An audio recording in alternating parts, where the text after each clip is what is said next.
in Impact. I forgot to change the title on the Twitch, so we're gonna do that while we speak to you. I am your host as always, Chad Portland. Joining me is the glorious one himself, Marcus Green. Marcus, it is a week since the last time we done this.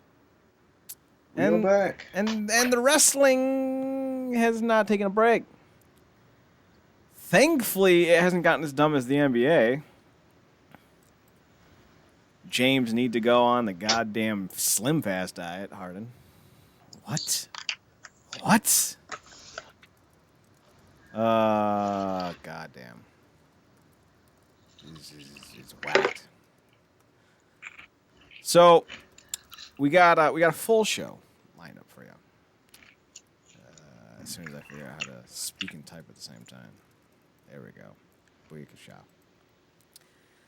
So, final resolution was this past Saturday. Huge Kenny Omega news happening. We'll get to that here in a second. Wrestle Kingdom final battle. WWE terrible ratings. It's typical week for us. What are you gonna do?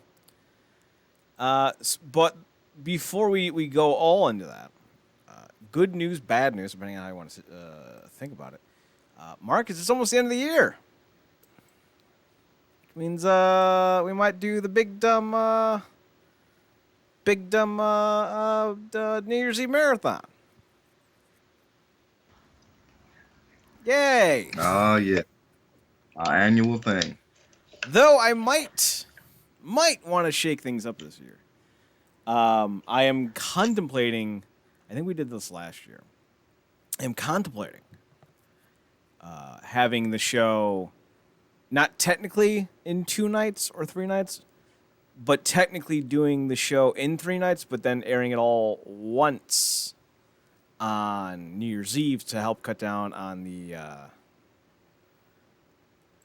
amount of nonsense. Because that's one of the things that is really hard to do when we do these marathons is for me to go from show to show to show to show to show. Like we've done breaks in the past in between, and that sometimes works, but I think what I want to do is kind of divvy it up so that way we can have the same energy throughout the night.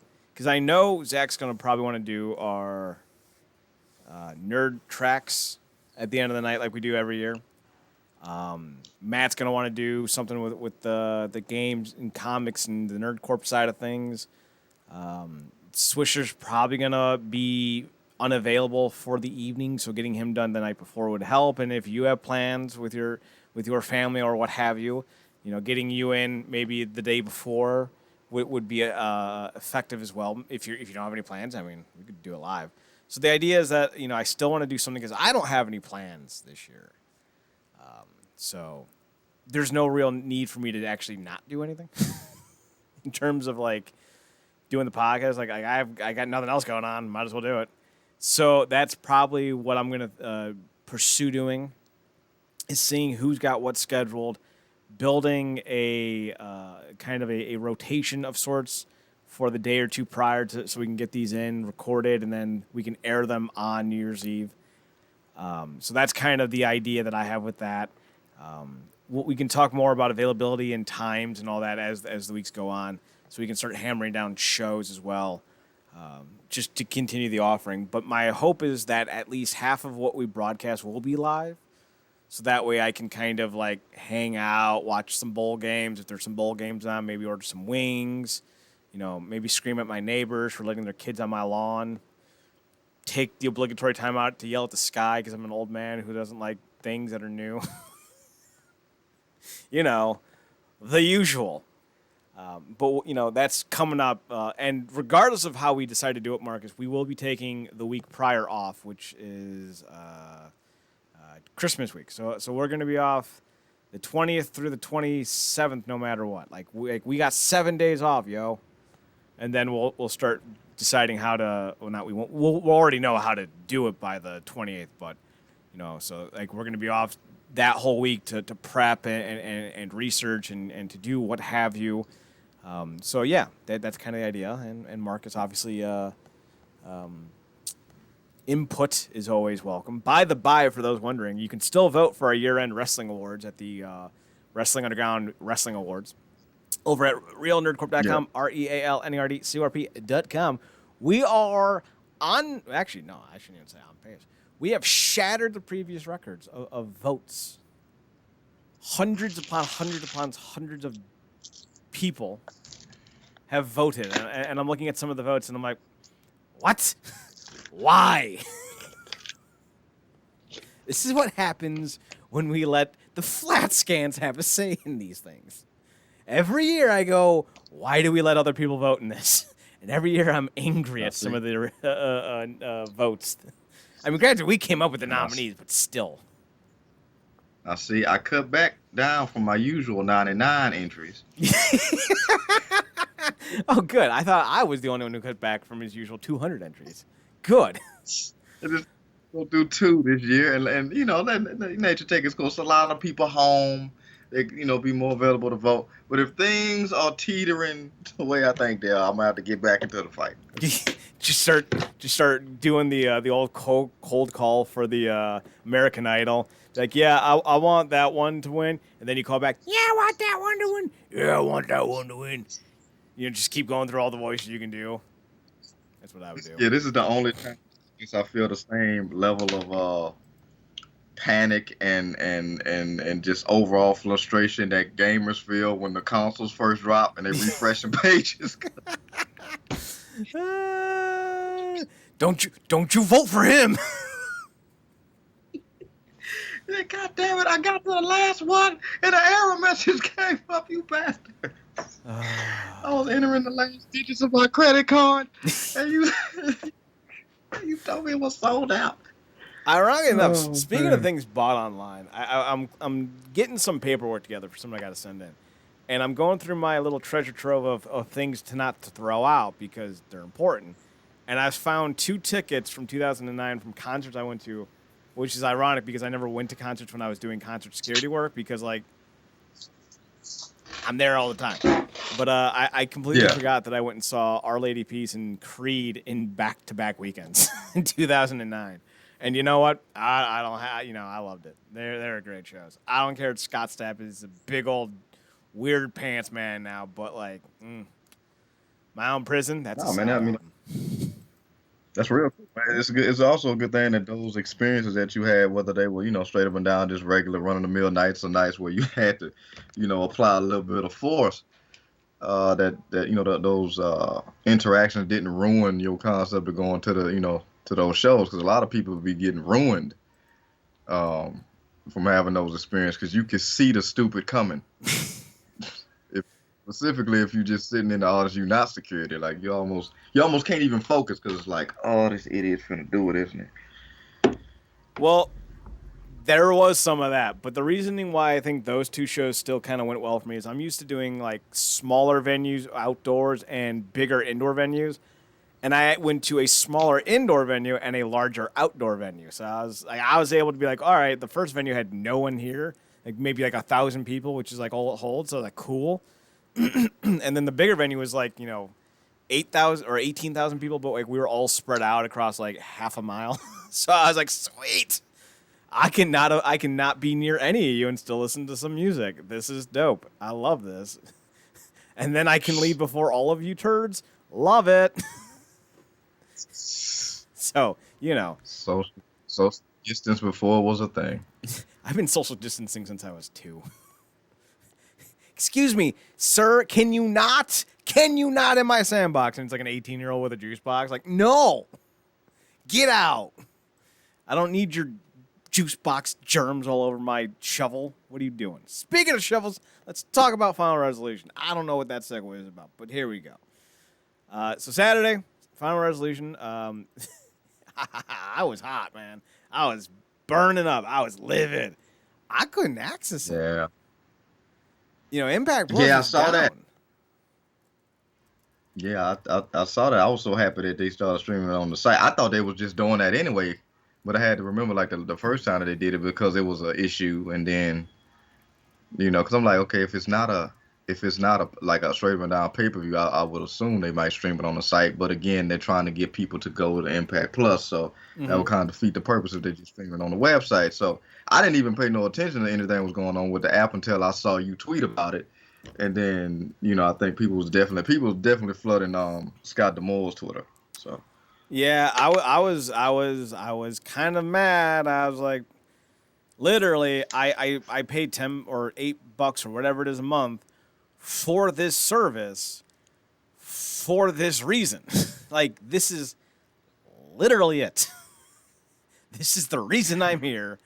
What are you doing? So, I'm glad that it eventually got to work for me. And like at one point, I was like, I'm gonna watch the show through nefarious means because I'm so angry. And I went to a nefarious means website, turned on the pay-per-view while I was looking at the stream on Impact Plus, and then almost like, oh, whoa, wait, what?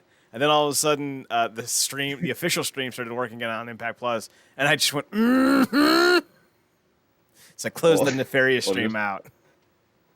or just to spite Chad, like, oh, the stream's magically working, doing the defeat Rohit challenge. Oh man. So let's talk about this show. We open up with Larry D and Tommy Dreamer doing Larry D and Tommy Dreamer things. Larry D for a big dude, he's a solid worker. He's not anyone that I would necessarily want to see in the main event. He's not Vader or Bigelow, but for a big dude, he can work. And I've said it before, and I'll say it again, man. I love being a turtle. And Tommy Dreamer is really still that good at 50. So, like, I dig it. Plus, I love that he's like, hey, guys, why are you letting Eric Young push you around? Let's beat the shit out of him. And we're like, yay, Tommy! Like, I love it. I'm all for Tommy Dreamer. Like, more Tommy Dreamer, please. Put the belt on him. Should be Tommy Dreamer versus Kenny Omega, title for title. Do it. Dreamer's the new Sting. I said it and I meant it. Any thoughts on the old school hardcore rules match? Look, I appreciate it for what it was. Tommy Dreamer knows what he can do. Definitely knows what he can't do, and knows what he does well, and he sticks to it. And like you said, Larry D is impressive for his size, and also this match was stemming from a storyline that Larry D literally shot Bravo, and that whole thing came into play and whatnot, and then ended with a rare but solid Tommy Dreamer win. Like I said, it was what it was. It kicked off the show. It got that storyline in and out, and now we're dealing with a triple XL felon. There was some, like, we'll talk more about this tomorrow night with me and Zach Duncan on Making an Impact. But there was definitely some follow-up with this where Larry D's tag team partner, AC Romero, said, like, hey, he was framed and I have proof, or I'm going to find proof. And Dreamer's like, all right, I don't care. So we'll see about this. Like, I love that fucking Larry D goes to jail because of this. Oh, it's so dumb. Oh, I loved it. It's so dumb. All right, so Havoc and Neva, or Nevia, I've always said Neva, defeated the Sea Stars, Ashley Vox and Delmi Exo. Solid little match. I don't like Havoc and Nevia, so I was disappointed that the Sea Stars lost, but I knew they were going to lose. But whatever. It's kind of just what you expect at this point. Thoughts on this one? No, right with you. It was solid, decent match, but you kind of knew where it was going, and not a fan of like I said, Havoc and Nevia, but the process is as it goes. Kind of, the bigger girls are kind of getting far in the tournament, and the Sea Stars kind of, they got to shine on the show. So hopefully we see more of them down the line. But this was kind of over before it started. If you know. Yeah, it was signed, sealed, and delivered already. So it's kind of disappointing. But, with Nevia's husband, Jake Christ, now being a free agent, he's officially been let go of the company. Who knows what happens with her? And, I don't know if Havoc stays around long term, because the only one left standing outside of Nevia is Callahan and Havoc. The other OVE crew are gone. Like, we haven't seen Fulton in almost 2 months. Dave was fired back in the summer. Jake just got let go. So like half of them are gone. The Rascals are gone. 2 of them went to WWE, and poor Trey was told, "Sorry, kid, we don't have anything for you." So Yeah. we've lost a lot of that crew. Yeah. Is Ace gone too? I don't think so, but I don't think Ace was part of that crew though. I'll double check though. Because he and Fulton have kind of gone missing. And frankly, that's not, I like Ace as a talent. He's super talented, but he still hasn't found that thing, that hook that kind of makes him stand out. So like, I Yeah. don't really see, like, even if he's gone, I don't see that as necessarily a big loss. Yeah. Excuse me. All right, now we're good. Fulton, on the other hand, like, we tried. We tried. We thought he'd be the next Tomko, that big guy that can actually work, and we were all surprised by it. He's not. So, it kind of is what it is with those two. They tried. I'm far more optimistic about a Cody Dean or Jake Doring, Joe Doring tag team. So I would rather see that than Ace Austin and Ace Austin and Sawyer Fulton. Speaking of tag teams that are interesting, Caleb with a K and Tenille Dashwood. They defeated Alicia and Eddie Edwards on Saturday in an intergender match after I think it was Sammy Callahan started doing the audio stuff, right? Wasn't that how it happened? Yeah. Yeah. This guy will never. He's the permanent boy on the ass of Eddie Edwards' life. Love it. Um, yeah, but that's he's basically tormenting both of them. So Yeah. Should be interesting. The tag match itself was fine. Caleb and Eddie, I think if you gave them 30 minutes, could really put together something special. But for what it was fine.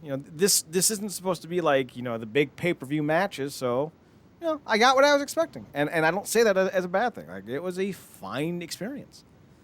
Then we had Hernandez versus Falaba. I would say this is the weakest match on the card, mostly because it was designed to put over Kira and Tasha. And while I do love Ba, he is kind of limited in the ring, and Hernandez is 49. So, it kind of was the obvious thing in terms of it being the weakest of the card. Hernandez won, and if I remember correctly, Tasha Steelz and Kira still kept the money and left. So. he put a little Houdini with the oh my God, it was here in my bag and now it's not. And Hernandez was like, "What you say?" and basically pulled out a razor, which he couldn't have been too prompt at using, or he would have used it. So that's gonna continue. Like you said, this was kind of what it was. Only two people that really got over was Kira and Tasha. Naturally, they are the bigger personality, but yeah, it kind of was just kind of that buffer match. Yeah, Voss still has a lot, I think, of value, especially with he's just so unique. But Hernandez, I think this is, I really think his best role in the company is some type of tag team. He was, obviously he came to fame with LAX with Homicide. I don't know, I would love to see them come back as a tag team. I think that'd be awesome, but even if you don't bring back Homicide, find someone for Hernandez to tag with, because he's kind of like, he's kind of like the second tier James Storm. Storm had Gunner, he had Bobby Roode, he had not Austin Harris, he had Chris Harris, and I think he had one more person. Abyss, I think, was another one. All won tag team titles with. But Hernandez has also had that kind of run. He had Homicide. Then he had Matt Morgan. He had Anarchia. That one wasn't a hit. That one was a failure. But there were guys, so I'd like to see him tag with someone. I think you could really build a tag team with Hernandez. Yeah, man, right there. Which I mean, I actually like. I don't know how cool they were, but they made it work. Him and Chavo, I actually liked them when they were tagging. There's another one, yeah. For that brief time period, man, and he was they was killing it. And like you said, he's older now, but he can still who doesn't love seeing a border toss, man? Like definitely one of those things that was cool to see. Certainly during an Impact video game was that border toss. Yeah. But Yeah, but yeah, they could. It'll be interesting.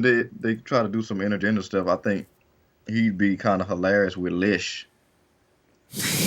But Oh no, no. Who did he do that to? Gail Kim? No, we're good. We don't need to see that again.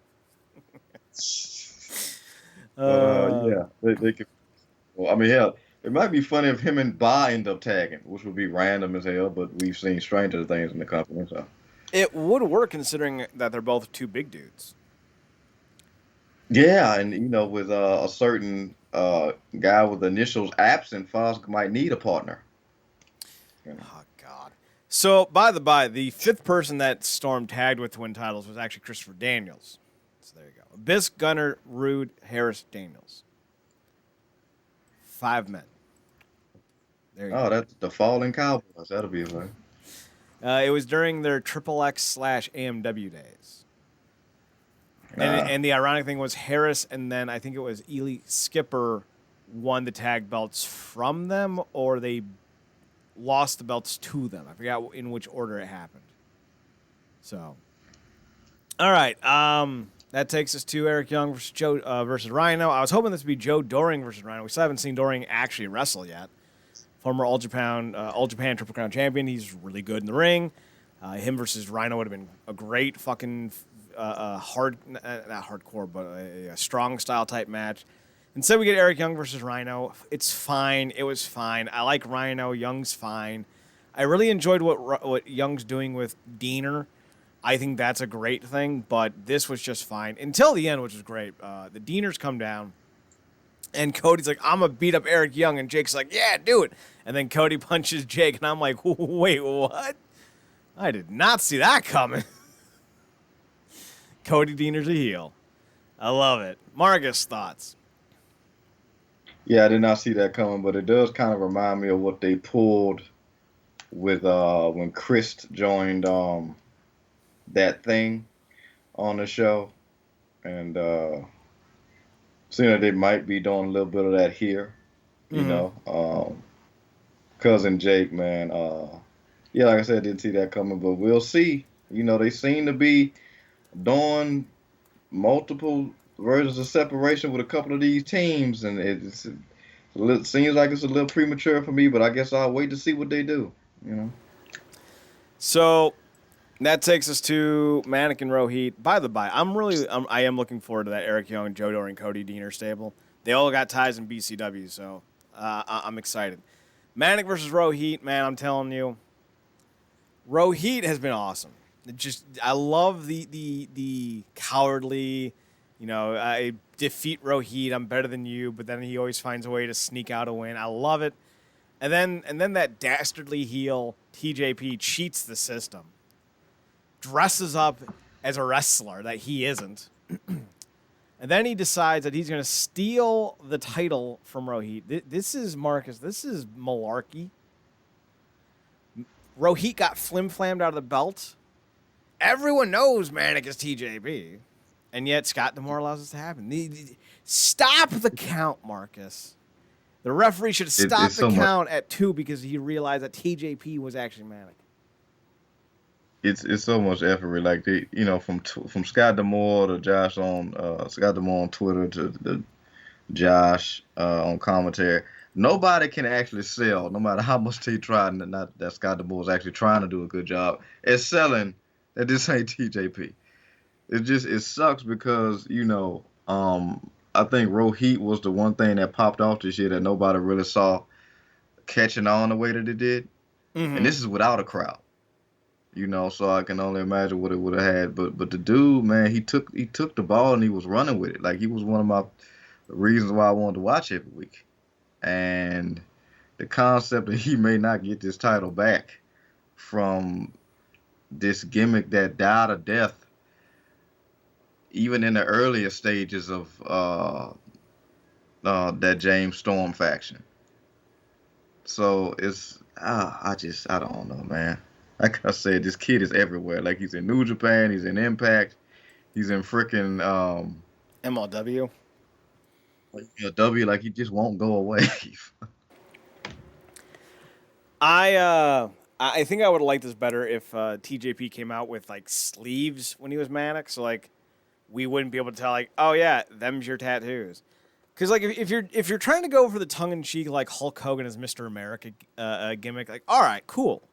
But then like have like TJP like take his mask off by accident, and then like put it back on backwards, and then like the referee like just starts humming a tune and turns around so TJP can take it off and put it back on correctly. Like if you're gonna be so lazy in how you're doing this, at least make it part of the gag. But that doesn't seem to be what they're doing, and so I say, why not just have sleeves? And then you could do like, hey, he's TJ. Granted, it's a rehash of the Suicide debut in 2008, I think is what it was, where everyone's like, it was Daniels the whole time, and then Daniels comes out next to Suicide, and like or it's 2009, and like the Jay Jay Lethal and Sanjay Dutt and the Young Bucks are all like, wait, what? You're not the same person. It was dumb, but it's so good. It was Daniel, it was Cass. They did it the best. Then eventually it became TJP. He got unmasked because he didn't want to do it anymore, and he became Manic. Mm-hmm. And then that was the whole thing. And then the next time we saw Suicide, swear to God, it was Aries Yep. because he wanted option C, and that was I think he screwed TJP or something out of it or whatever. Something Yeah, happened. he took TJP's Suicide costume, won option C again, and then Suicide or TJP came out like later that night, kind of beat up, and Hogan's like, "Listen up, brother, this is the real Suicide." Way to kill the gimmick, Hogan. Yeah, and then when we recently got him in this new iteration, something happened to him. And whatever happened to him, we never saw him again. But his costume stayed, and it's just kind of I guess been floating ever since. At this point, they might as well just have Swoggle do a bunch of gimmicks of other people since he did the We Nominal one, like come out as we aside or something. Mini side. Suoi. So Suoi. what What, how much endangerment would it be to have him do the classic suicide interest because of how little he is? When he tells someone to say, That would be great. But instead of it actually being like a zip line, like it's like a Fisher Price, like tiny fucking like little thing, and like his feet don't even leave the ground. And he's just like he's just running with it in his hands. Like that'd be great. I would dig it. All right, that takes us to Perazzo versus Rosemary. Perazzo won, obtained the belt. Shenanigans ensued. It was fun. It was a fine match. We knew what we were getting. We knew Perazzo was going to lose to Rosemary because at the time she was still in the tournament. So, it was fun. I liked it. Perazzo's looking good. Rosemary's a good hand. Solid match. Nothing to write home about, but nothing to be mad at. Thoughts? yeah, same here, man. Like I said, I've been wanting Rosemary to kind of get back in the spot for a while. Took a little bit, but it was like I said, solid one match. The honor won. Um, and then I guess yeah, like this whole thing between Ty and Rosemary has probably certainly been one of the better things on the show. That was a offshooter from the whole Bravo stuff. So it's always nice to see the company at least doesn't necessarily waste every aspect of a certain storyline. Um, but yeah, it should continue. But yeah, it was just good to see Rosemary back in this spot, even if it was just for one night. Then we had Anderson defeating Ethan Page. Ethan Page is apparently negotiating or has negotiated or has talked to other promotions. WWE, AEW, and MLW have all reached out to him. Impact, I guess, still wants to keep him, but Ethan wants to explore his offers. So there isn't a clear-cut decision on what's going to happen to him going forward. From what I can gather, just from watching the show and when his vlog came out and all that, I think that the stuff we got from Final Resolution was part of the new batch of tapings, I think. So, because there's too much now heading through until Hard to Kill with Ethan Page as a character for us to just not see him when the show comes back in 2 weeks. It's not going on a hiatus, but they're doing their year-end holiday stuff, like where they're doing their top 10s and whatnot for the year. So I don't see the storyline with Ethan Page ending abruptly this weekend or this week that like we got with him debuting the Karate Man and Josh Alexander going, what the hell's wrong with you? I don't see that being the end here. So like maybe there's still more content with Ethan Page on Impact TV, but who knows? I don't. He doesn't. I don't know. The match was fine. Ethan, I've liked him, but as far as like a one-on-one wrestler, I've never been like his biggest proponent. But his tag team with Josh Alexander has always been what I'm here for because I love Josh Alexander, not Matthews. So like I would have preferred Alexander versus Anderson here, but I understand why it was Anderson because they wanted to have Ethan Page continue to kind of go, wonky doodle. Thoughts on the match? No, same as you. Really, the story of the match was the continued breaking down of communication and chemistry between him and Anderson was just another facilitator and increasing those cracks. Mm-hmm. Yeah, it just sucks. Like I said, man, to me, the North still got a lot of steam in them. But if things are going the way they're going behind the scenes, and you kind of got to break stuff down how you do. Um, ain't nothing we can really do right now. The Good Brothers are all the champions. Could have kept it on the Machine Guns or the North, but that's us doing some personal booking. But yeah, it sucks. I hope he stay. He's been there for how long now? 3, 2 years. 4 year. Yeah, I think he popped up kinda, in 2017 with Joseph Park. yeah. I mean, look, he's come a long way because I had not one single care to give about him. Like he was entertaining, obviously with Park, but then he got moved with I think Sydell, and he was just 100% missable. And then he found himself, with the all ego thing, and then hooked up with Josh and caught fire. So, Mm-hmm. I get it. We kind of explore options and whatnot, but you know, I think other players, well, certainly WWE, he'd just be another name. I don't see why how he couldn't see that. Although money has enticed people to make, less than smarter decisions as we've seen. But you know, uh, like you said, we'll see where it's going. Now, people keep telling me, like, oh, well, AEW is going to launch a new show next year, and there'll be plenty of spots for la la la la la. To which I say, you can be a cog in the wheel, or you can be the fucking wheel. In AEW, he'd be a cog. In WWE, he'd be a cog. In Impact, he'd be the goddamn wheel. So, the thing is like, I look at this as a creative thing. I'm a creative guy, photography, writing, it's a lot of what I am. I would have beaten my own ass as a freshman. I'm just saying that now. Nerd! I'd pay to see. I'd pay to see that. Oh my God. Freshman me was a dork. But like, Watching you like, damn, I hit hard. why do you hit so hard? Why don't I hit so hard? You gotta hit the gym, kid. But like, I look at it from a creative standpoint. He's got far more to work with. He's going to be featured far more dramatically in Impact. There's going to be weeks, months in AEW where he doesn't work. Or if he does, he's on Dark. And who the fuck watches Dark? Ugh. But if the money's right, and he's got a family. I think he's got like a little kid. Maybe not a little kid, but like, like a toddler, maybe like a youth. A ute. So I could understand him wanting to, put his family first, and I don't blame him for that. I'll never blame anyone for doing that. If you're a good person and you got a kid and a spouse, you should be putting them first. So I get that, but if the money's comparable, I don't know why you would leave. To me, that doesn't make any sense. But I don't know what he expects to get, and I can't imagine he's going to have too much fun in another company.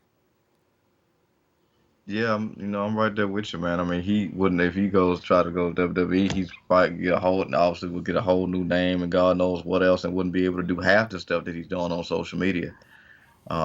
You certainly won't be able to get on Twitch. Nope. Those vlogs you're doing for YouTube, those are done. Done. Those will never happen. Karate Man. And then Karate Man, they might just stick you in that permanently, G. So, you might want to, tread lightly. I hope he's not one of those that, I've always, the classic. I've always dreamt of going. You know, that whole deal. Mm-hmm. So We'll see how it ends up turning out when it's all said and done.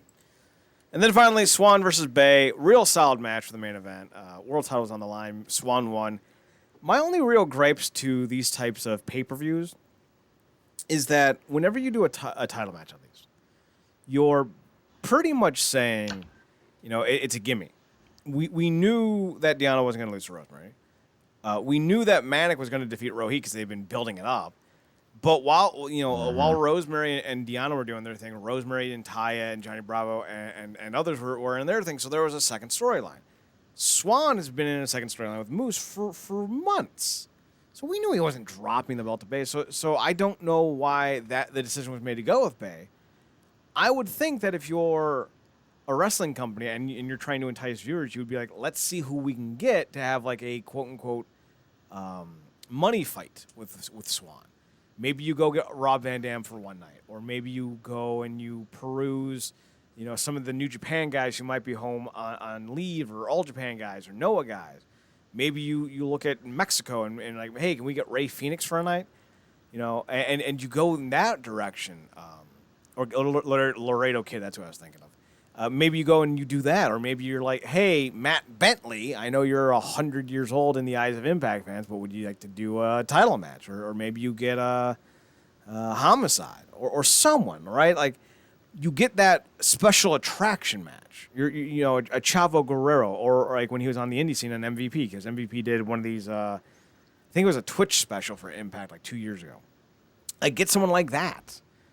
And then put him in the main event, because I think that's a far better drawing opportunity than having Swan versus Bay for this. Now, that's not to say this match wasn't good, because it was. Bay's phenomenal.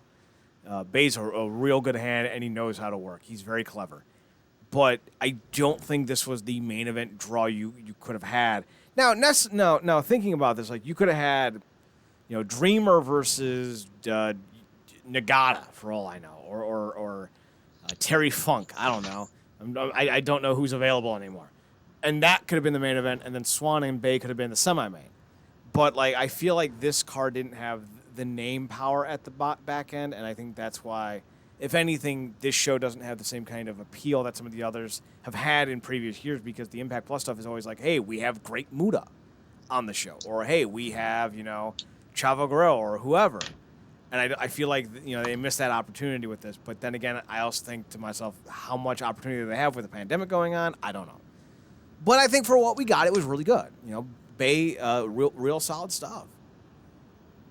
Thoughts? yeah, it's interesting because I was thinking about something while you was kind of crunching through.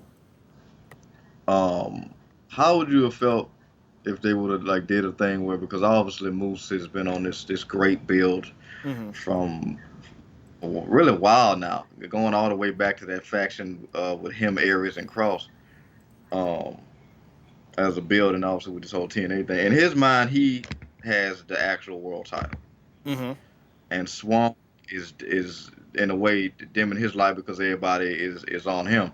How would you feel if he would have came out and cost him the strap? Because in his mind, it's like that's a secondary belt anyway. Now, obviously, that would have obviously put Bay as a secondary tier in this whole thing, which doesn't do him any good. But it does kind of go with the narrative of the whole Moose thing, and certainly the whole Moose thing gearing towards Swan. So you're asking me how would I feel if Moose cost Swan the title and Bay won it? Yeah, because in Moose's mind, that's the IC strap to my New Japan World Heavyweight title. I wouldn't like it. And part of the reason why I wouldn't like it is the belt already took a hit. Like, and it's actually taken 4 hits. You go from Brian. So let's go back. Johnny Mundo or whatever you want to call him. He wins the belt from Austin Aries. I think it was Austin Aries. Aries is a former champ. Johnny wins it, and then Johnny drops it to Brian Cage. Johnny leaves. Austin leaves. When Johnny wins it. So like that's a hit. That's a hit. Brian Cage has a solid run, but he's missing most of it because of his back, because he's big dumb boy, and decides, I'm 300 pounds. Let's do a flat back bump. 4 feet off the ground. That's smart. So smart, big dumb boy. Then he loses it to Callahan. Callahan's your first real get because he's not going anywhere. He's pretty entrenched. He's a good champion. Then he drops it to Tessa, so that's 4 hits right there. Tessa doesn't do anything for most of 2020. Get the belt stripped. That's another hit. Eddie wins it, but Eddie's crazy and not drawing money because he's crazy and no one likes crazy Eddie. We want Wolf Eddie, but that's another issue. Then we get another hit with Eric Young because he's literally been off television for 2 years, and the last time when he was on TV, he was losing. Then we get another hit when Swan wins it because Swan's been off TV for over a year, and when he was on TV, he was a mid-carder. So I don't think Bay's on Swan's level in terms of overness. Yeah. And the last thing we need to do is keep throwing this belt to the lower tier guys. Bay's 100% one of the top 15, top 10 wrestlers in the company. But overall kind of marketability, presence, persona, you know, there's a lot of guys ahead of him that you'd rather have as the face of your company right now because he just doesn't have that type of appeal. You know, and that takes time to build. So I wouldn't have liked that at all. Like, that would have been awful. Like, I think we've had this conversation more than once. Like, there's like 4 people in this company that deserves to be a world champion right now. Moose, Eddie, you know, I've joked about Dreamer, but let's be honest, he's a name. So that's 3, and then maybe Rhino. Did I say Callahan? And of course, your OG Ken. Yeah, it's Ken. Yeah, but he's been off TV, so I completely forgot about him. So, like, those are your biggest names, and the title should always be on your biggest name. But, you know, Swan, I think, has done a nice job to start elevating himself. But the problem that should be kind of skirted every time that this comes up is you need to elevate him before he wins the belt. Because now that he has the belt, it may be only 10 pounds, but it's actually a 1,000-pound weight around his neck. Now he has to do all the same work he had to do before he won the belt to get to a point where he's marketable. But now he's got to do it with this 1,000-pound weight that you didn't need to put on him. That's the thing that I think bothers me the most. Like, Moose has been ready for a year. And they've been kicking the tires. Now, granted, Moose comes with some baggage. You know, we know that. You know, David Bixapen points it out every other Tuesday. You're not in WWE because you once were accused of beating a woman. All right, we get it, Bixapen. It's your only hit. You dingus. I don't know if he did. I don't know if he didn't. I know he was never charged, or I know he was never found guilty. But, you know, that is a baggaged issue with Moose. I get that. But in terms of a presence, notoriety, you know, respectability, former NFL lineman. I don't believe at all you could still play. Like, I think that's malarkey. But he gets to have that. You know, like, he played with Tom Brady. That's a big and if you think that's kind of like, they literally said the same thing about Monty Brown. He went to a Super Bowl as a backup who didn't see like a single down. But it still worked. Monty Brown got over. So I don't know. Like, when it comes to Moose, I'm just thinking to myself, like, why is it not him? Like, what? Like, the whole span of going from Eric to Eddie to Swan to Moose doesn't make any sense when you could have just gone Eddie to Moose. Like, it's like doing 16 layovers when you can just spend the extra $10 and go straight to your destination. Like, I don't get it. So I would not have liked it at all, Marcus. That's my long-winded way of saying that. Although I would have liked the idea of Moose getting involved. That would have been awesome. Yeah, I just like, I mean, and look, they came out and they did a thing because the match was, you know, really, you know, they really, you know, threw everything at the wall in that match, and you know, Moose came out there and gave him a sign of respect. But like you said, Moose really feels like he's been ready for like a year, and to me, and just specifically when it comes to Impact with these names that we kind of listed off, loyalty is royalty in this scenario. Because you talking about two of those names you mentioned. Eddie's been there since what, 2014? Yep. And Moose has been there since what, 2016? Because he came in with Bennett. Yeah, he came in 5 or 6 months after Bennett. And we know the credibility that Elbows has, and like you said, we've only seen Moose's trajectory go up. I mean, I don't think he was the last, but he had the Impact Grand Championship, which nobody lists off anyway. But, you know, he's literally gone through so many phases, and he's finally doing something that works. His interest is high. It looks like he's probably in some of the best shape he's been in. And everything seems to be clicking, but it's going to be how they execute this whole deal. Like, is he going to unify the straps? Is he going to get the main strap and then kind of finally relinquish the whole TNA defunct title thing. Like we gonna have to see, or they might not put it on them at all. Who knows? You know, if they end up not putting the belt on them, like again, I understand there's some, you know, there's some significant kind of issues that come with Moose. I get that, like I do. But on the other hand, who else do you got? So I think you're almost kind of shoehorned into putting the belt on Moose and just seeing what happens. But ultimately, Yeah. you know, as far as the main event of these go, I think you need to start doing a little more attempts to try to get names. Here's the card that I was thinking of from 2019 that had MVP on it. You had the North taking on, it was basically a joint card with a group out of Oklahoma called, what the fuck was it called? WCR, that's what it was, WCR. A World Council something or other, I don't remember what it is. But the card was the North versus Fuego del Sol and Retro Randy. Fuego del Sol was really impressive. Kira Hogan taking on Desi Dorada. Sammy Callahan defeating a guy named Hawk, who was part of the quote-unquote Arrow Club. You then had WCR heavyweight champion Chavo Guerrero versus MVP. MVP won. Taya Valkyrie versus Rosemary. Moose versus former UFC fighter Stephan Bonner. Eddie Edwards defeating Rohit with Mahabali Shera.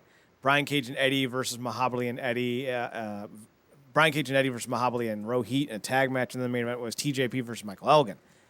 That's kind of what you want from these cards. Like, you get Stephan Bonner, who is a former UFC fighter, and he's done some stuff with Impact. You have MVP and Chavo, and then you have a bunch of guys from a different promotion. Now, granted, I understand that times are different. You have to worry about the COVID. I get that. But that's kind of what I would like to see. Like, have a Stephan Bonner, have a Chavo Guerrero, have a Matt Morgan or whoever, you know, even Crimson, Nick Aldis, Tim Storm, whoever you can get, main event these shows against the champion kind of as like a special attraction match. And that's what you should be doing as a promoter, is finding ways to make your matches special attractions. So that's what I would do. But then again, I don't have the booking power. So what am I going to do? But Marcus, we got to talk about someone who does have the booking power, and that's big old Scotty D'Amore and Don Callis, because we got a big old match coming up at Hard to Kill. It's going to be hard to ignore. That's for damn sure. It's yeah, I'm a clever one. That's for damn sure. It's the Machine Guns versus I'm sorry, Machine Guns and Rich Swann. I'm trying to adjust the photo versus the Good Brothers. Now, unfortunately, the photos dimensions are just going to be terrible, so it's the best we can do, folks. But Marcus, thoughts on MCMG and Swan versus the Good Brothers and Kenny Omega? Main event, Hard to Kill. On paper, that's a show stealer, man. They give them the time. They pace things out good. That's a show stealer. You know, Swan and this is an opportunity for Swan to get back at, well, not get back at, but he basically got treated like a like a young scantily clad dress lady trying to get in the VIP of a club and not even getting in the club.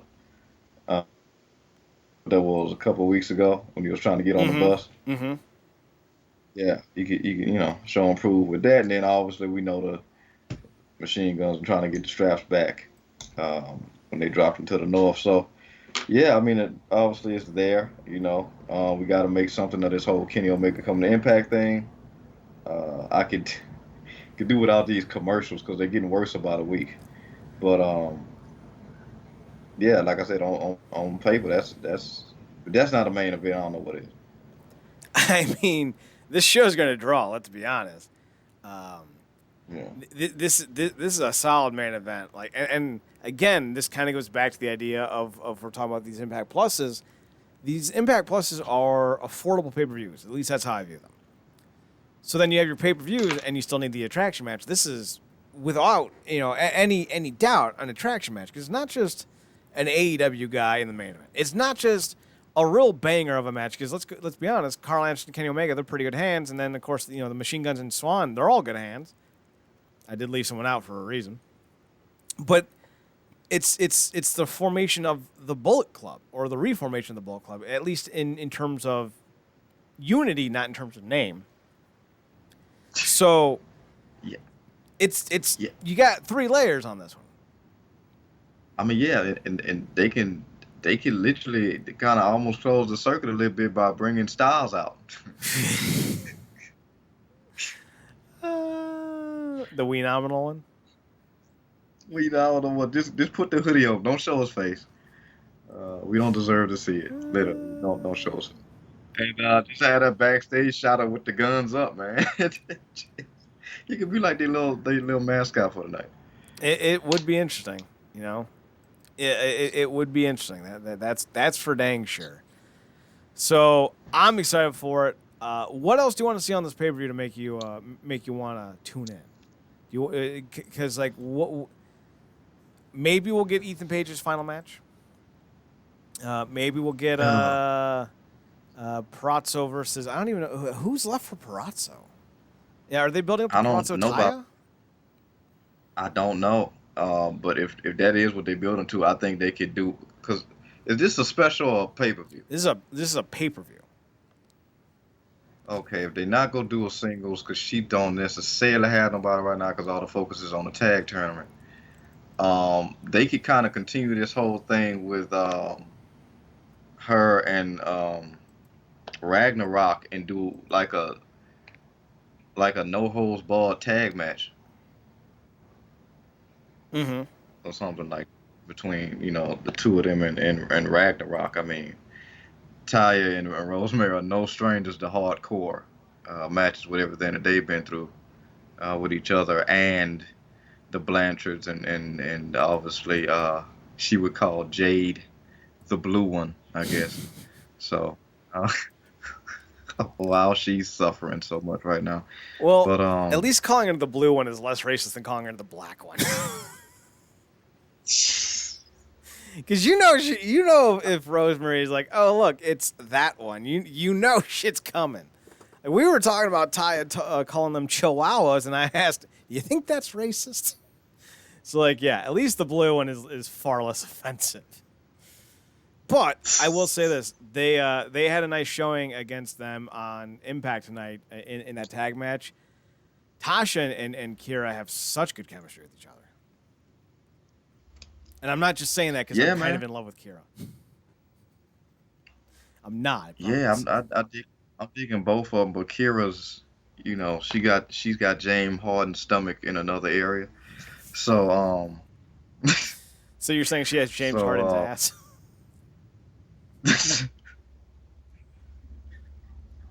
I mean, if we're going there, we might as well go there. Hogan knows best in this situation. Hogan's this Hogan does ass. Anyway. Now that's a TV show I'd like to see. Oh no. Not that Hogan. Make sure you get a load of this, brother. No, no brother here. Okay. What you gonna do, brother, when Hogan's ass runs wild on you? Who is he, Lamar Jackson? Yeah, yeah. I'm still mad about that game. Marcus, I am still mad about last night. Yeah, because I saw that on Twitter, the Superman thing. I didn't even check on that. I got to check those highlights out. It was that bad, huh? Dude, I'm still so mad. The Browns, what are you doing to me? Why must you fail me so always? Against the Browns, damn it. Oh man. It's all kind of bungled. All right, so we're excited for this Hard to Kill main event. We'll see how it goes. Definitely worth checking out, but gotta talk about a little sadness now. Little. So Raw had its lowest rating of the year. Marcus, they've lost nearly 900,000 viewers in 11 months. But chat, they're cutting the cord at such an extravagant rate, and no one watches it on cable anymore. And to that I say, no. You do if you're over 50. Or if you're me. Chat, come on now. For however many months have we been watching Nia Jax and Lana both be prominently featured in multiple segments? How in the hell are they dropping in the ratings? You know, when you have such extravagant guys such as Mace and Murphy, how could you do anything other than win the ratings war? Highest ratings in the world. No, we're not gonna get into it. We're not, because we talked about it like 1,000 fucking times. This company is terrible. And now they're gonna do Edge versus Randy Orton 2. Who wants that? No, Chad, 3. Oh my god, that's right.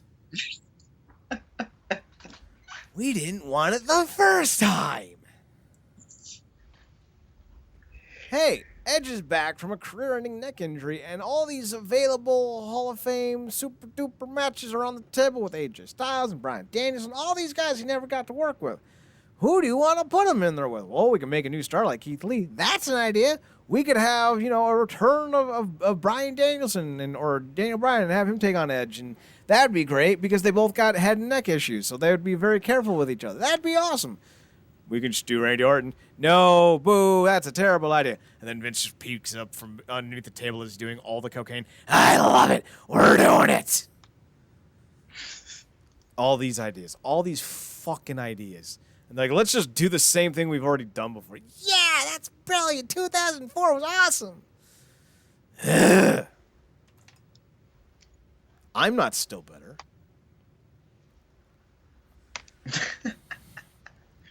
So, yeah, the ratings are in the toilet, and then they're all like, hey, you guys, you people over there, you individuals that are over 180 pounds, you're going back to the NXT.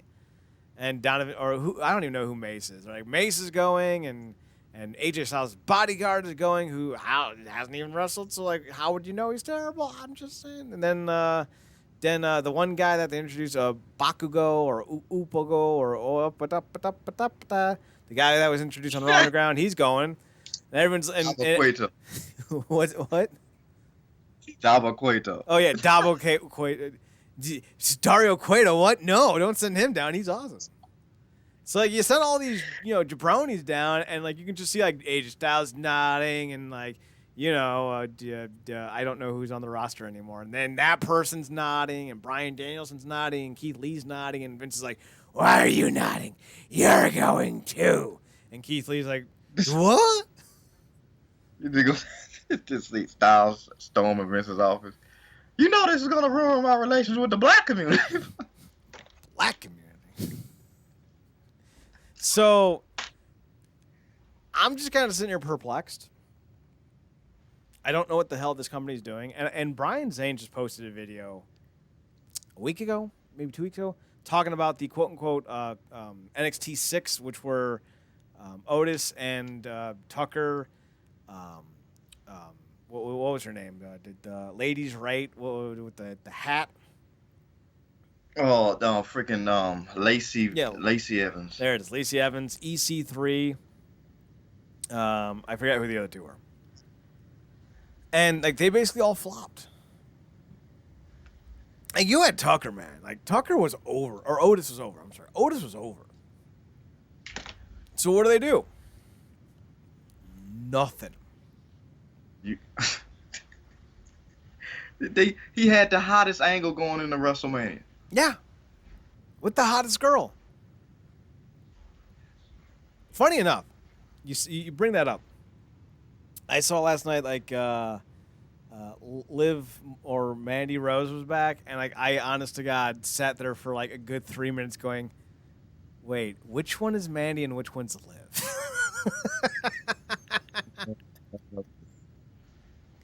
I didn't know which one she was. Valid yet funny. I'm just sitting there like, is she the bisexual one? Wait, she the one into Wait, is she the one that punches people? Wait, is she the one married to Rusev? Wait, if she's Rick's daughter? Wait. Oh man. So Marcus, thoughts on Keith Lee getting sent down in the midst of Raw's worst ratings ever? No, it's deplorable. Look, man. I mean, what can be said? Like I said, this horse, this horse is as dead as freaking what you call his teacher for My Hero. Oh no, Night Eye. Yeah, Oh, that's mean. this is done. Oh, it's in in reference to Night Eye, because a lot of shout out respect to Night Eye, but it's in the same shape as Chisaki was when the freaking what you call it left him just ass out in the middle of the street. That's still one of the funniest yet epic scenes of season 4. But yeah, this horse is dead 10 times over. The fact that, like, I get the other guys, but Keith Lee, like, he just had a 24 special. He's more than ready. He was a dual champion in NXT, which I don't think we ever really. That might have been the first time we saw that. But the guy has everything that you could want: the size, the mobility. He really doesn't need to be doing dials, but that's the entire damn roster at this point. Um, I mean, I think you've seen that video of Cedric almost killing himself multiple times on them unnecessary ass. But yeah, it's just ridiculous. It just shows. I mean, look, this is the same company that's ruined Shinsuke Nakamura and Aleister Black. The man, Aleister Black, is still on the roster, sitting at home with his now fired wife, probably being told we don't have any. At least he's not bored. Oh, I'm so glad you said that. You know who else isn't bored because I saw this tweet? Oh, jeez. Oh, jeez, what? Uh-oh. Must be nice to have this kind of freedom now. Let's see. What is this? Oh, yeah. So... So it's a photo of Lana rolling up Nia Jax with her face firmly in Nia's ass. And Mira's like, I taught her the pin last night. We both won. Congrats, wife. God damn it. So, Rusev doing his best Slim Shady. But yeah, it's pathetic that the man has to go through that. I mean, he came up, he lost his theme song, had to get a new one. He might, which was nothing was wrong with his original. They made him wear a shirt. And God knows what else he's had to change. And now he's getting sent back because he needs to learn basics. So either Vince doesn't give a damn, or he doesn't even watch his own product. I don't think he watches his own product. Now, like, if you're going to sit here and go, I think Keith Lee could stand to lose 20 pounds. I think he's not as in shape as he needs to be, and you send him down for that reason. Okay, they've sent down the Big Show for the same reason. I get that. But if you're sending him down because he needs to learn how to work, one, you're not going to learn how to work in 2 weeks. That's dumb. 3 or 5, I don't know what number I'm on anymore. The guys that were sent down are the ones that need the most work, and they're the ones who shouldn't have been called in the first place. Like, there are some guys who don't need to worry about, learning the craft because they already know it. Now, this might all be like WWE-ism, because, like, once I heard, this is a deep track. Once I heard Dave Bautista literally say, if AJ Styles were ever to sign with the company, he'd need to spend some time in OVW because he needs to learn to work the right way. And I'm just like, okay, Dave, 2005 Batista, whatever. So this might still be some of that mentality like, oh, Keith Lee can work, but he needs to learn to work our way, which is turning fans away, by the way. So, Keith, I wouldn't learn. I would be like, I'm the dog that can't learn new tricks. I'll see y'all later when I go to New Japan. Okay, let's see. He's a WWE employee.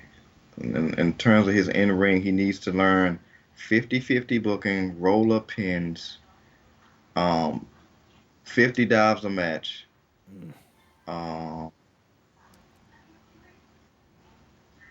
Speaking of 50-50 book. Speaking of 50 dives a match, before we move on to the final battle card, did you hear about that whole Dash Wilder and Brandon Cutler, Jim Ross situation from over the week?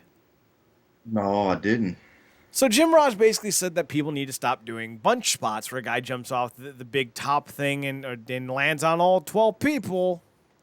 And he's right. That's a fucking overblown spot. I get it.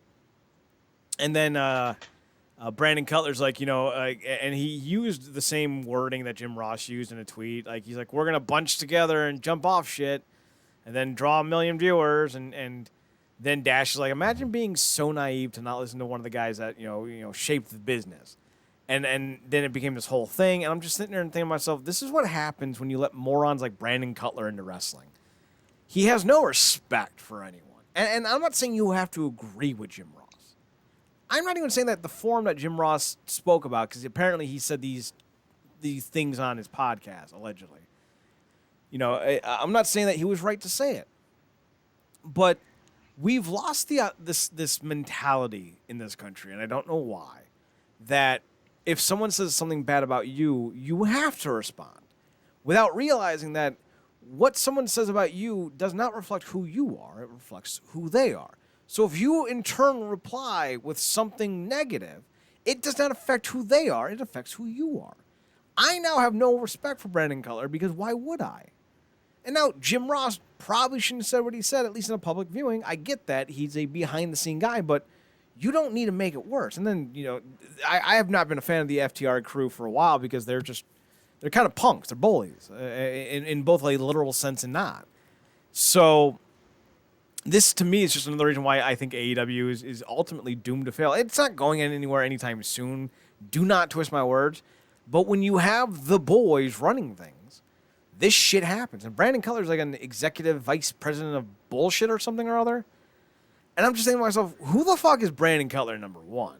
2, why the fuck is another wrestler holding some type of backstage job, number 3? And 4, why is Tony Khan Tony Khan? And 32, I forgot how to count tonight for some reason. Like, it's bullshit. I hate that these individuals actually hold power and sway in the company, because it's like, once you run out of guys to sign, you're going to have to then bring people in with their storytelling and matches, and that ain't working. So, have fun. Look, he said it on his podcast. It's his opinion. He's earned that seniority not only in the business, but he's also at an age as a man where, as a human, where he ain't got a lot of fucks to give when it comes to tiptoeing around the bush when it comes to giving his opinion. Mm-hmm. And like I said, he's an elder. He's a senior of high respect in this business. He's never reveled in taking shots at people to break them down. He always wants people to build them up, because he's participated in getting people jobs and helping build them up. And he didn't call out specific names. I mean, hell, he calls out stuff the company does bad on commentary, on the show. This is just who JR is. He didn't call. I mean, look, what's the old adage? Only hit dogs holler. Right? Like, he didn't call out his name specifically. And like you said, it's a circus spot. It's a circus spot. That might be the most southern thing you've ever said to me. I felt like in Mighty Ducks 2, when the Texans like, and the roosters are crowing, and the cows stirring in the pasture, and everyone's just like, yeah, okay. Like, I don't know about you, but I ain't never seen the moon bark back at the dog. So here's what Jim Ross said on his podcast. I told a kid the other day at AEW that everybody does the same fucking spot. All you guys go outside, you cluster up like coils, you stand there in a huddle, friends and foes alike, side by side, so you can catch some leaping idiot going over the top who never wins with this move. So Brandon Cutler then replies with 7v7. We're going to go outside, cluster up like coils, stand there in a huddle, friends and foes together, side by side, to catch some leaping idiot going over the top. Can't wait. 8 p.m. TNT, hopefully before 1 million viewers. Let's effing go. So guess, Marcus, you're not going to, but guess who stood up for Jim Ross? Of all the AEW wrestlers, of all of the AEW wrestlers, I mean, of all of them, who do you think said he's right? The Bucks? Close. You're on the right track. Quote, I love Jim Ross, and I agree with him. Says Darby Allin. Holy hell. And he was jumping off of something. To be fair, he's jumping off of stuff by himself and landing on his back all the time. So, there's that. This further goes on to say an anonymous statement made by an AEW wrestler to WrestlingNews.co was critical of JR. Quote, look, I know there's a lot that JR can teach us, but burying us on the show or on his podcast is only going to make things, make some of us ignore what he says. I grew up watching JR, and he's the best, and we love it that he calls our matches, but maybe find a different way to criticize the wrestlers in the ring. Everyone is doing what they have been taught. So that's bullshit because I know a lot of people haven't taught people to, go do spring coil spots, but like whatever. AEW has this real, like, they're on like a tipping point, man. They really are. They're a niche company for a niche audience that's trying to appeal to a larger brand. But the problem is they're wrestling for that niche audience while still trying to cater to the mainstream. And I don't know if people realize that it's not working. Like they've been stagnant in the ratings for over a year.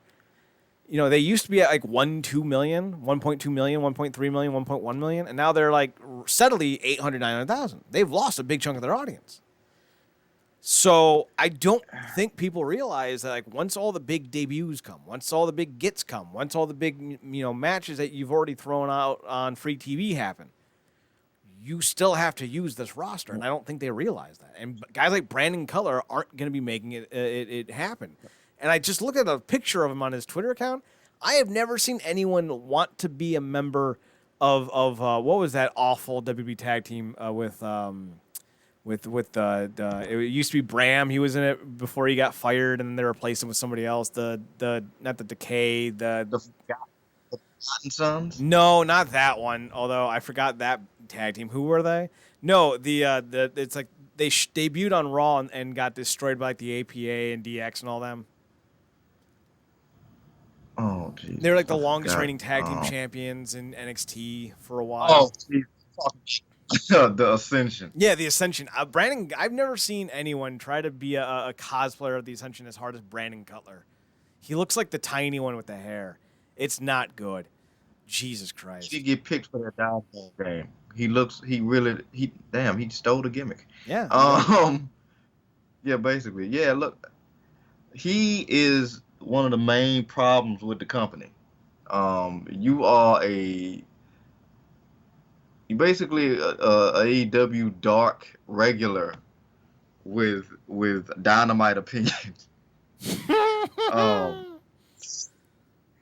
It's look, the company is the new hotness. It got a lot of names. It got a lot of names from the company that people are that their core audience are rebelling against. Show a lot of cool guys, a lot of cool stuff gets said, a lot of cool moments. They've had a lot of cool matches. That's not deniable. However, I don't care about at least 40% of their roster.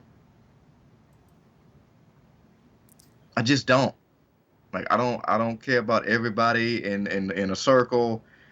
I don't care about everybody in the Funkasaurus, not the Funkasaurus, but the dinosaur faction. Specifically Marco Stunt, the Bucks and FTR and Private Party. That they got some ways to go, but Matt Hardy, why?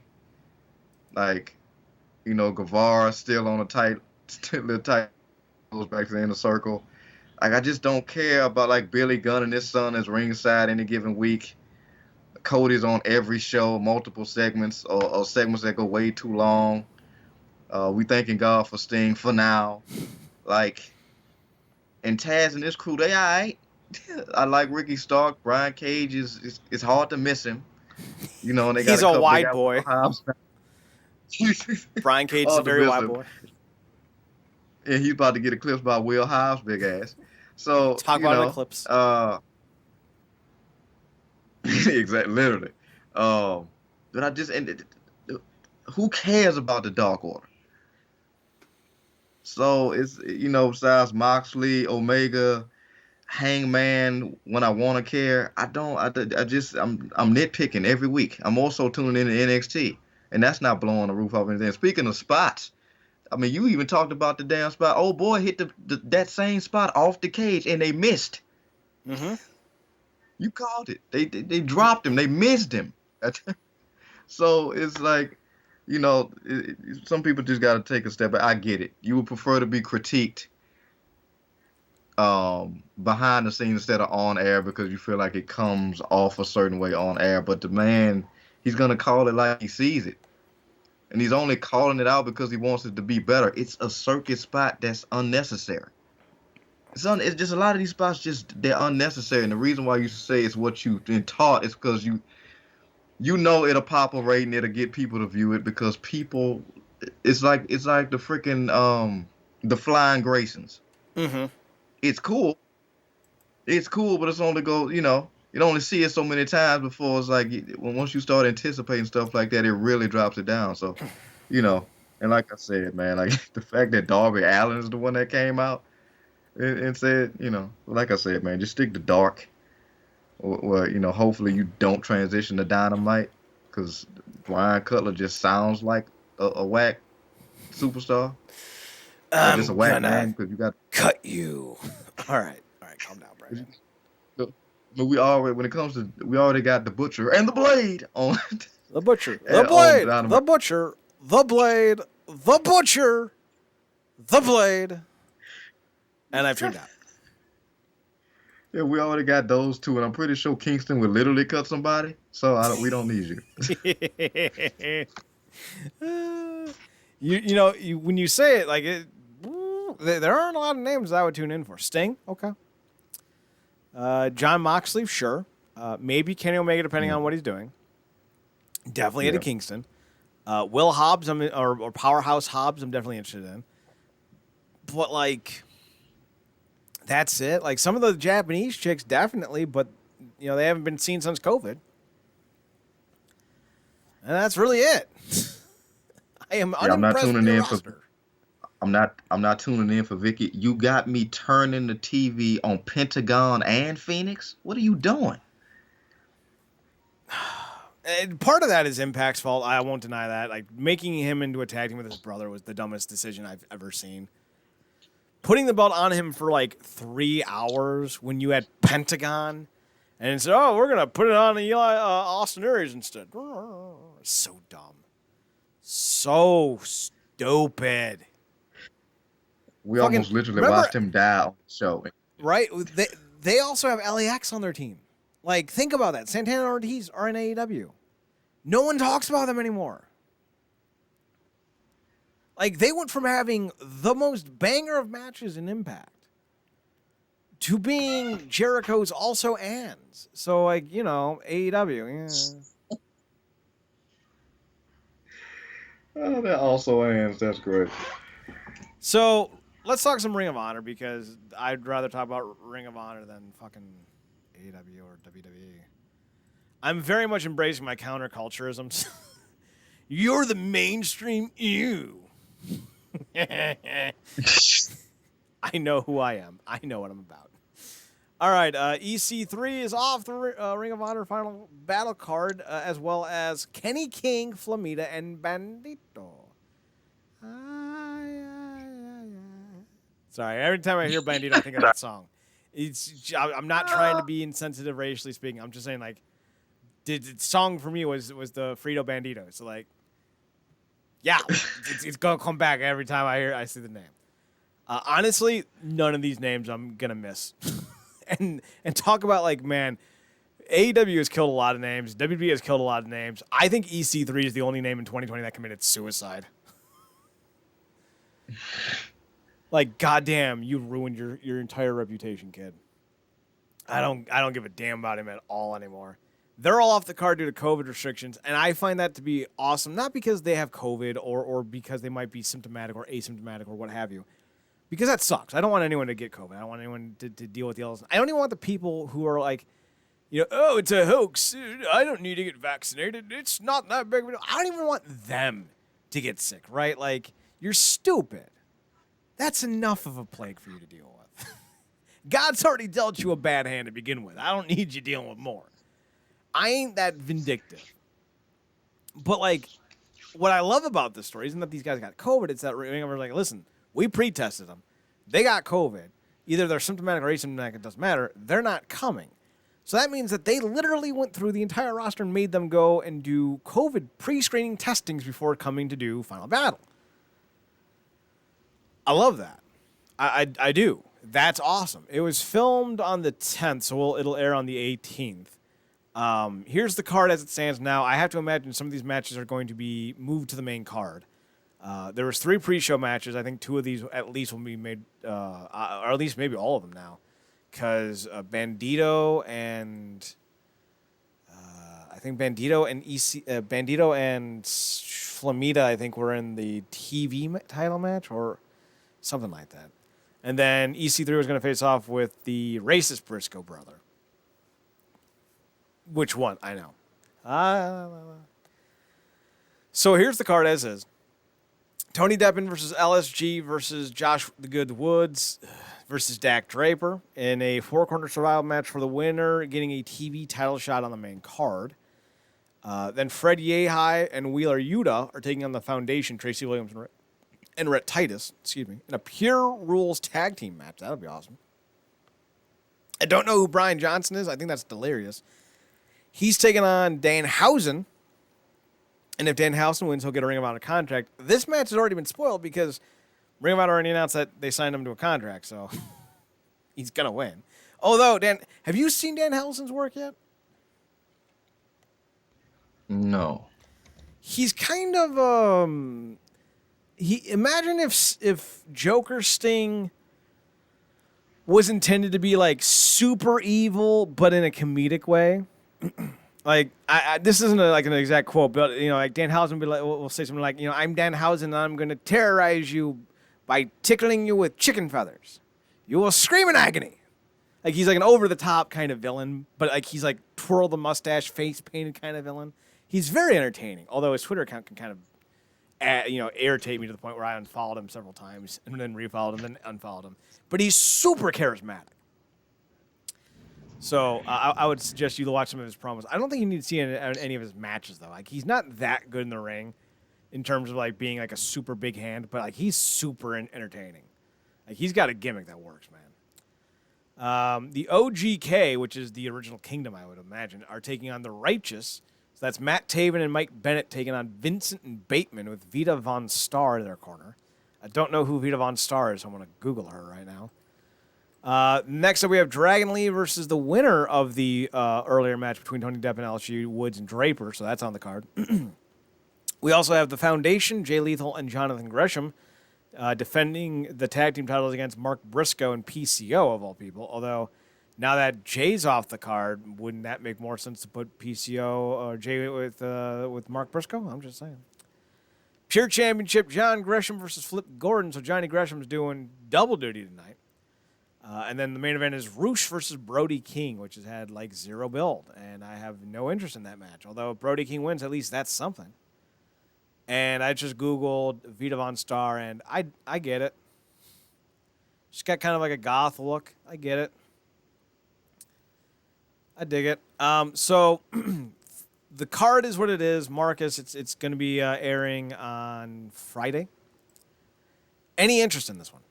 And if so, where's your interests lie? Probably with I was like Dragon Lee. Like it is how prominently featured is Shane Douglas's faction. Shane, not Douglas. You mean Matt Taven's? Shane.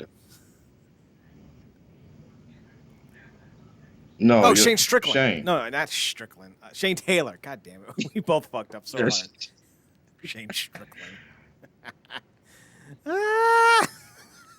Go ahead, Marcus. You can say it.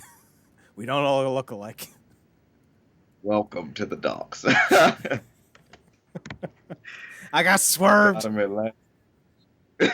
We got him at last. He has joined us. No, but yeah, I'm watching the weekly show because they basically just ran this past weekend like an entire. They basically just ran an entire video of Roosh's run through the company. Which is like 4 matches. Like you said, that. Well, long ass matches, but yeah, that's had 0 build. The Kingdom stuff is intriguing. Like I said, I think for both of us, we would have liked to see more fallout coming out of the Pure tournament, but it doesn't sound like like names like Lethal and Gresham are heavily featured on this card, which is weird because these are your biggest names. Mm-hmm. Um, but yeah, I mean, I'm not just not that excited. I mean, when's the last time we even seen PCL? You know, we haven't seen a lot of these guys, and that's part of the issue. They came back to TV with the Pure tournament, which is a great idea, but one of the issues that they kind of either didn't have time for, didn't plan for, or thought they could work around is they didn't bring back any of the feuds with the Pure tournament. So Yeah, there was it took us I think 3 weeks to see like an EC3 promo, and then like week 5 we got like the Briscoes cutting a promo, and then like Matt Taven said something and Vincent said something, and it's like, all right, but it took you forever to get here. And now on the weekly stuff, I haven't seen every episode since then, but I have been keeping up. They haven't really done a great job building a lot of these feuds. They've done the OGK and Righteous, so like I get that. And John Gresham, that's all well and good, and EC3 was given a lot of time, but there's other things on this card that should have been getting more pomp and circumstance. And frankly, like I like Brody King. I don't know if he's ready yet for the title. Like that's a big jump from some dude who was still kind of a mid carder a year and a half ago. So I don't know. Not a great card, yeah, but also possible really entertaining card. Like this is like one of those UFC cards where you're like, oh, who the fuck's so and so, and then you watch and you're like, holy shit! Every fight ended in the first round, and 34 bones were broken on every single punch. It was crazy. So I don't know. yeah. I mean, Maybe. don't get me wrong. I like to be pleasantly surprised, but I also would like to be pleasantly surprised on top of being interested in the card Mm-hmm. from the jump. But like you said on Twitter, it is extremely commendable, and we should commend Ring of Honor for being strict with these protocols because not everybody is. Right. People trying to slide on the radar. It's the end of the year; they're trying to squeeze stuff in and kind of had to go back to the drawing board. And a lot of people are probably skimming like, we can squeeze some stuff in because a vaccine's right around the corner. And we don't necessarily know how all those factors are going to play out. So kudos to them.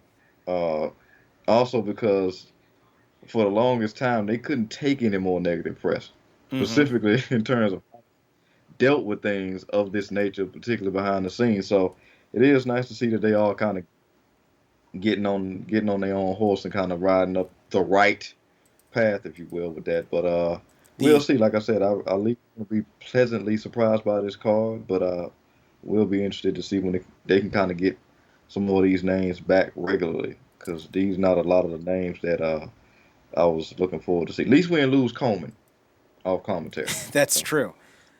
You could say the honorable path. Mhm. uh, By the by, don't fuck with Tom Cruise. Just don't. That, that's like a bad idea. Like that's bad I, idea juice turned into a marinade, marinated on top of you know, bad idea turkey, and then served at a bad idea you, Thanksgiving. I listened to that right before the show, and I thought he was giving a mass speech to a large room of people, and then it got down to I'm like, wait a minute, he's talking to like 3 or 4 people. Mm-hmm. Oh man. At one point, I just wanted Tom Cruise to go, and this gives you power over me. I just wanted a Bane quote, man. I just want one Bane quote. Uh, You take you your think mask off, COVID? and then I give you permission to die. You think COVID is your ally? I was born in chaos, molded by it. I hadn't seen a maskless person since I left Scientology. And then it was blinding. Because I the don't know why way I'd be he blind. set himself up. I'm telling you, if our technology was on point as we wanted to be, we would absolutely do an animated skit of Tom Cruise as Bane, standing in front of Hollywood and opening the doors post COVID, going, "Take back your city," because that's basically what he said. He was like, "It's me holding up Hollywood and nobody else. They're counting on me, almost killing myself every movie, specifically this one." I hang from planes for no reason. Listen, I know there's like, Tom Cruise, Scientology, he's crazy. I love Tom Cruise. I'm not going to until the inevitable dark stories of his career finally come out. I'm going to just assume he's a good dude. He's really gullible, because like there's so many great Tom Cruise stories out there that people kind of ignore. One of the ones is like some chick got hit by a car, and like Tom Cruise was there, so he took her to the hospital and then paid for her hospital bills. Like that's awesome. That's like a great fucking story. Yeah. And like Tom Cruise isn't yelling at like little like underling people for like wearing a mask or for like having kids at work. He's yelling at people who are putting others in danger. How can you not love that? He might be a Scientologist. Yeah. Fair. But you know what?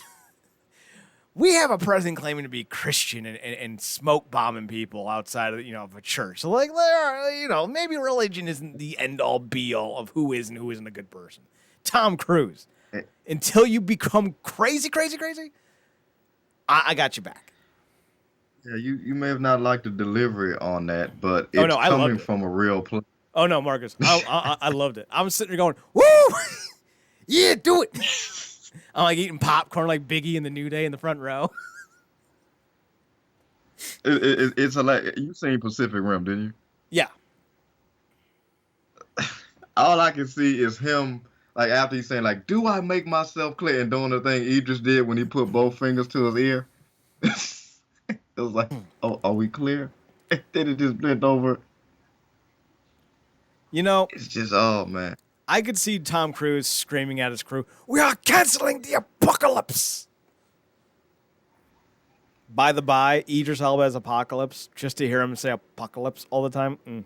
Yes, please. You know me and my auditory sensibilities. There's just some things that make me go, ooh, like Whoopi Goldberg in Lion King. Say it again. Mufasa. Ooh. Him saying apocalypse. Love it. I'll take the line out of take the line he said out of Hobbs and Shaw, just switch it. Like, look at me. I'm the black new god. Why are we talking about Thor? All right, last story. New Japan Wrestle Kingdom, number 15, although it's like 28 because name changes. Fucking whatever. So, 2 nights, 2 cards. Here's what we got so far. I think these are only going to be 6 matches apiece, maybe, give or take, because that's the whole reason why they have 2 nights is to have less matches per night so that it's not 6 hours long. Night 1 will have Naito versus Ibushi for the dual titles. They need to separate those. I'm so over this. Whatever. We have Okada versus Ospreay. Hiroshi Tanahashi versus the Great Okan. Dude, they are really pushing Okan. Like, I get it. I get it, but still. Then we have the Dangerous Techers, Taichi and Zack Sabre Jr. defending their titles against the Girls of Destiny, the tag titles, and Hiromu Takahashi versus El Fantasma. It'll be a number 1 contender match. Then night 2, we have Naito or Ibushi versus my favorite wrestler, Jay White, for the dual titles. And then Evil v Sonata. So I guess the former tag team partners are finally coming to an end. Shingo Takagi versus Jeff Cobb in a never openweight championship match where the loser dies, because that seems to be the only way that this match ends. And then we have Taiji Ishimori versus the winner of Hiromu and Phantasmo for the junior heavyweight title. That's the card so far. I see no Suzuki. So I am disappointed. Marcus. Wait a minute, who's Shingo facing? Shingo is facing Cobb. Jeff Cobb. Big boy Cobb. Okay. Gotcha. Big boy hard body Cobb. So thoughts on the card as we have it? I dig it. I like it. I'm not too familiar with this. Like you said, this Khan guy that they're pushing. Great Okan is Tomoyuki Oka. He got a package. Yeah. I think he's a former Young Lion. So he finally got a new gimmick in October with the joining the Empire, which is Will Ospreay's gimmick, or stable, I should say. And he now goes by the name of the Great Okan. So it was Ospreay, him, and Bae Priestley are the new faction, the Empire. And Jeff Cobb's a part of it too, apparently. And he kind of has like Honestly, the best way to describe it, remember Android, the fat white one with the hat Oh yeah, from Android Dragon Ball Z? 19. Yeah. That's literally how he looks when he walks to the ring. Oh God, man, I just hear this. I know, you know some of my moves, but I know all of your moves, Vegeta. I just love when Vegeta finally killed him in a bridge. That was great. Oh Love man. that. I'm gonna send you a picture of him just so you kind of get an idea.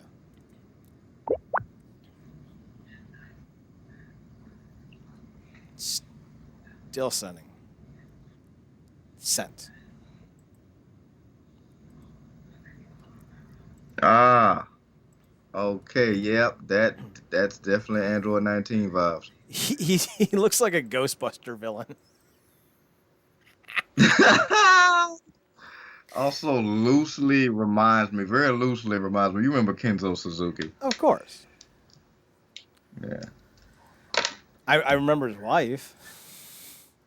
Nah.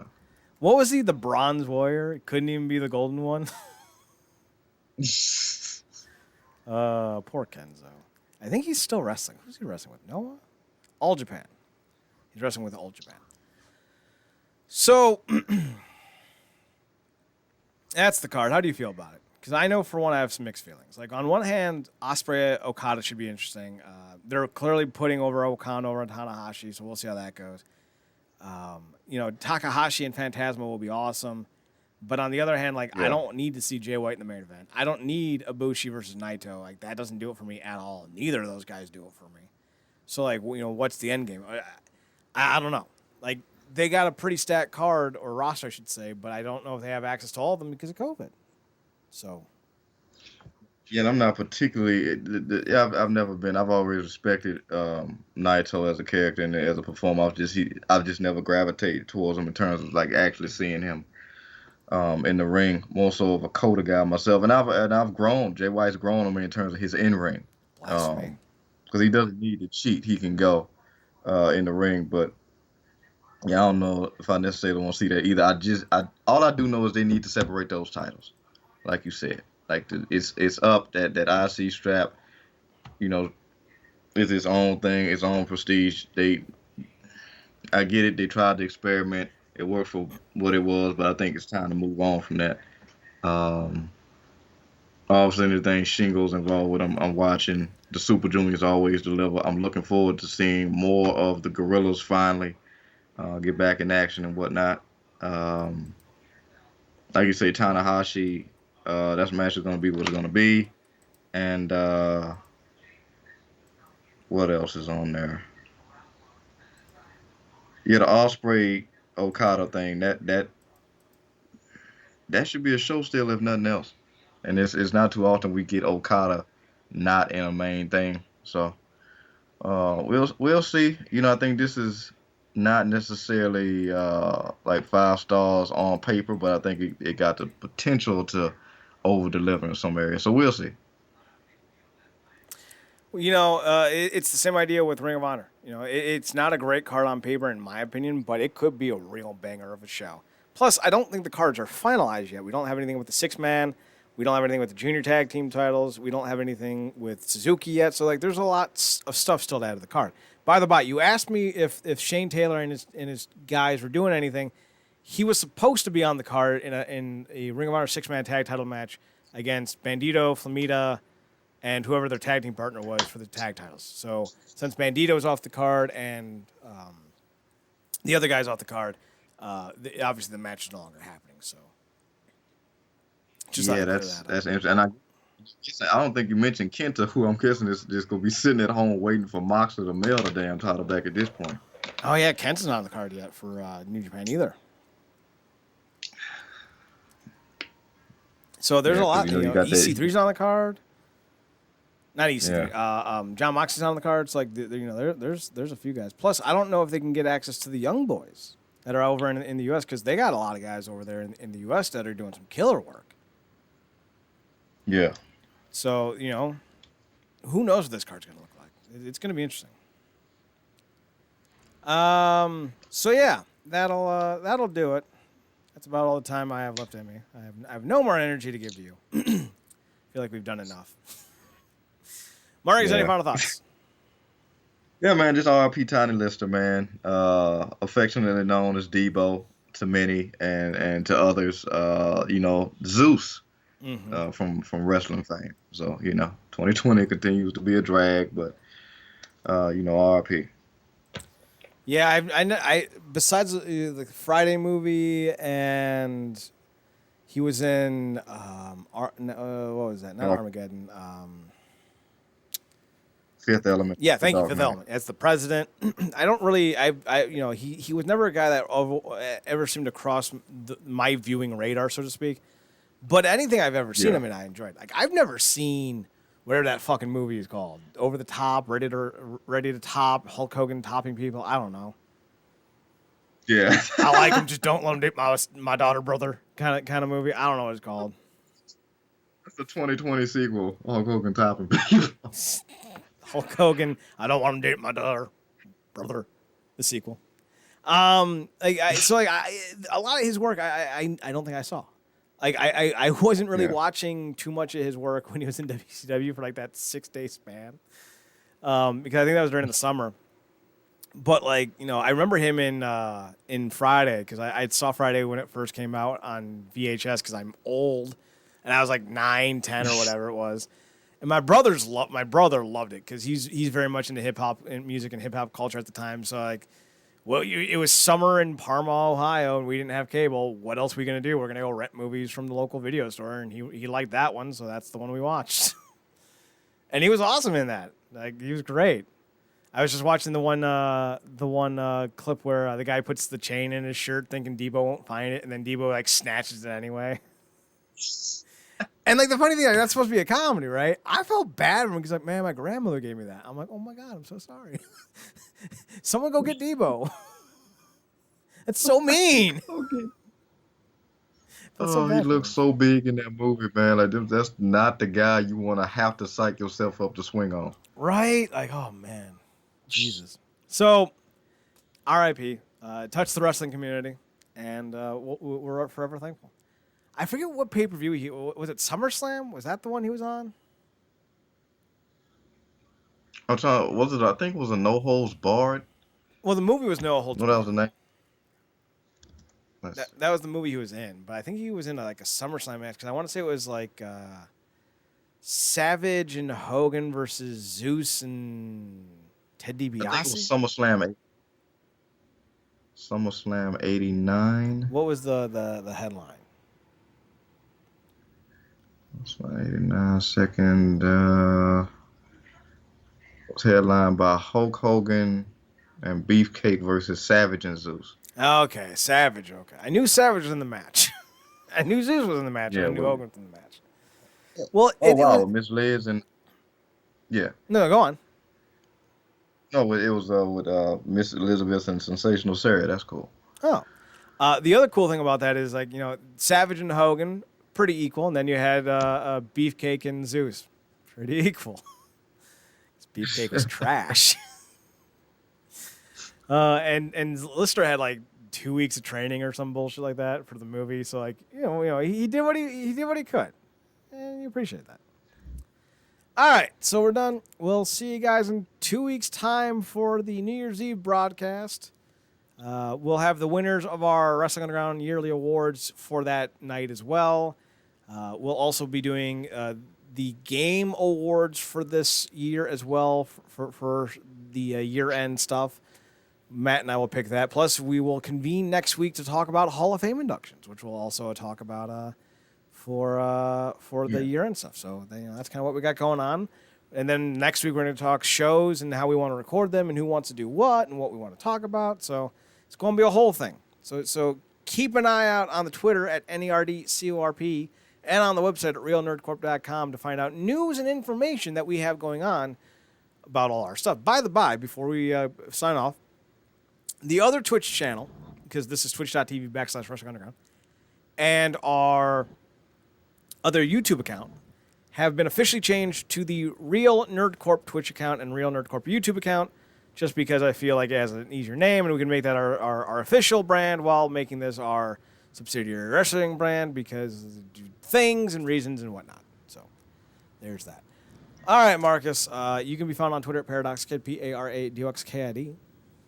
That's me. You can also find him on the other podcast, The True Penny Show, at TruePennyShow, as well as finding us on Twitter at NERDCORP and on Instagram at RealNerdCorp. The website's RealNerdCorp.com.